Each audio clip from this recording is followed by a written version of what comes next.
Skyward by Brandon Sanderson. Chapter 2. Why don't you tell us what you do each day in Sanitation Corps, Citizen Alfred? Miss Vermeer, our work studies instructor, nodded encouragingly at the man who stood at the front of the classroom. This Citizen Alfred wasn't what I had imagined a sanitation worker to be. Though he wore a sanitation jumpsuit and carried a pair of rubber gloves, he was actually handsome, square jaw, burly arms, chest hair peeking out from above his tight jumpsuit collar. I could almost imagine him as Beowulf until he spoke. Well, we mostly fix clogs in the system, he said, clearing what we call black water that's mostly human waste so it can flow back to processing where the apparatus reclaims it and harvests both water and useful minerals. Sounds perfect for you, Dia whispered, leaning toward me. Cleaning waste? A step up from a coward's daughter. I couldn't punch her, unfortunately. Not only was she Miss Vermeer's daughter, I was already noticed for fighting. Another write-up would keep me from taking the test, which was stupid. Didn't they want their pilots to be great fighters? We sat on the floor in a small room. No desks for us today. Those had been requisitioned by another instructor. I felt like a 4-year-old being read a story. It might not sound glorious, Alfred said, but without the sanitation corps, none of us would have water. Pilots can't fly if they don't have anything to drink. In some ways, we've got the most important job in the caverns. Though I'd missed some of these lectures, I'd heard enough of them. The ventilation corps workers early in the week had said their job was the most important, as had the construction workers from the day before, as had the forge workers, the cleaning staff, and the cooks. They all had practically the same speech. Something about how we all were important pieces of the machine that fought the crow. Every job in the cavern is a vital part of the machine that keeps us alive, Alfred said, mirroring my thoughts. We can't all be pilots, but no job is more important than another. Next, he'd say something about learning your place and following commands. To join us, you have to be able to follow instructions, the man said. You have to be willing to do your part no matter how insignificant it may seem. Remember, obedience is defiance. I got it, and to an extent agreed with him. Pilots wouldn't get far in the war without food or water or sanitation. Taking jobs like these still felt like settling. Where was the spark, the energy? We were supposed to be defiant. We were warriors. The class clapped politely when Citizen Alfred finished. Outside the window, more workers walked in lines beneath the statues with straight geometric shapes. Somehow, times we seemed far less a machine of war than a clock for timing how long shifts lasted. The students stood up for a break. I strode away from Dia before Dia could make another wisecrack. The girl had been trying to goad me into trouble all week. Instead, I approached a student at the back of the room, a lanky boy with red hair. He immediately opened a book to read once the lecture was done. Raj, I said. Rigmarole. His nickname, the call sign we'd chosen for him to take once he became a pilot, made him look up. Spencer, when did you get here? Middle of lecture. You didn't see me come in? I was going through flight schematics lists in my head. Scud, only 1 day left. Aren't you nervous? Of course I'm not nervous. Why would I be nervous? I've got this down.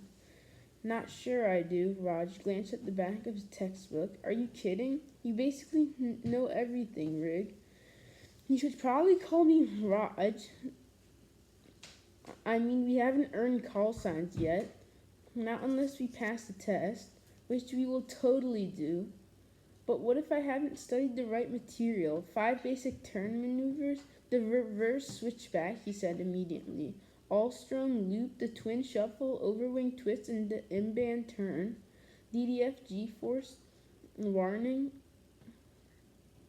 Thresholds for various maneuvers, 10 Gs in a climb or bank, 15 Gs forward, 4 Gs in a dive, booster type on a Poco Interceptor, which design, current, 819. Yes, I know that, Spencer, but what if those questions aren't on the test? What if something we didn't study? At his words, I felt this faintest seed of doubt. While we'd done practice tests, the actual contents of the pilot's test changed every year.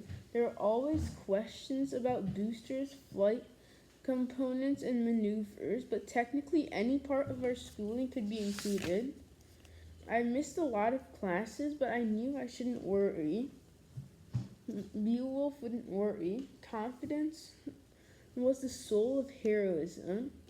I'm going to ace that test, Rig, I said. You and I were going to be the best pilots in the Defiant Defense Force. We're going to fight as so well the Krell will raise lamentations to the sky like smoke above a pyre, crying in desperation at our advent. Rig cocked his head. A bit much, I asked. Where'd you come up with these things? Sounds like something Beowulf would say. Raj settled back down to study, and I probably would have joined him, yet a part of me was fed up with studying, with trying to cram things into my brain. I wanted the challenge to just arrive. We had one more lecture today, unfortunately. I listened to the other dozen or so students chatter together, but I wasn't in the mood to put up with their stupidity. Instead, I found myself pacing like a caged animal until I noticed Miss Vermeer walking toward me with Alfred, the sanitation guy. She wore a bright green skirt, but the silvery cadet's pin on her blouse was the real mark of her achievement. It meant she'd passed the pilot's test. She must have had washed out in flight school, otherwise she'd have a golden pin, but washing out wasn't uncommon. And down here in Igneous, even the cadet's pin was a mark of great accomplishment. Miss Vermeer had special clothing and food requisition privileges. She wasn't a bad teacher. She didn't treat me much differently from the other students, and she hardly ever scowled at me. I kind of liked her, even if her daughter was a creature of distilled darkness, worthy of only being slain so her corpse could be used to make potions. Spencer, Miss Vermeer said, Citizen Alfred wanted to speak with you. I braced myself for questions about my father. Everyone always wanted to ask about him. What was it like to live as the daughter of a coward? Did I wish I could hide from it? Did I ever consider changing my surname? People who thought they were being empathetic always asked questions like those. I hear, Alfred said, that you're quite the explorer. I opened my mouth to spit back a retort, then bit off. What? You go out in the caves, he continued. Hunting? Yes, I said. Rats. We have need of people like you, Alfred said. In sanitation, a lot of machinery we service runs through the far-off caverns. We make expeditions to them and need rug types for those trips. If you want a job, I'm offering one. A job. In sanitation? I'm going to be a pilot, I blurted out. The pilot's test is hard, Alfred said, glancing at our teacher. Not many pass it. I'm offering you a guaranteed place with us. You sure you don't want to consider it?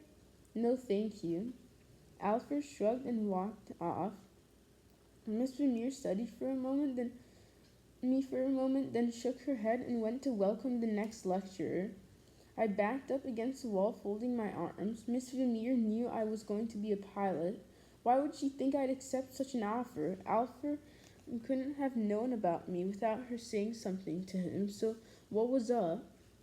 They're not going to let you be a pilot, a voice said beside me. I glanced and saw belatedly that I'd happened to walk over by Dia. The dark-haired girl sat on the floor leaning on the wall. Why wasn't she chatting with the others? They don't have a choice, I said to her. Anyone can take the pilot's test. Anyone can take it, but they decide who passes. And it's not always fair. The children of the first citizens get in automatically. I glanced at the painting of the first citizens on the wall. We had them in all the classrooms, and yes, I knew their children got automatic entry into flight school. They deserved it, as their parents had fought in the Battle of Alta. Technically, so had my father, but I wasn't counting on that to help me. Since I always been told that a good showing on the test would get anyone, regardless of status, into flight school, the Defiant Defense Force, the DDF, didn't care who you were so as long as you could fly. I know they wouldn't count me as a daughter of a first, I said, but if I pass, I'd get in, just like anyone else. That's the thing, Spaz, you won't pass no matter what. I heard my parents talking about it last night. Admiral Ironsides gave orders to deny you. You don't really think they'll let the daughter of Chaser fly for the DDF, do you? Liar.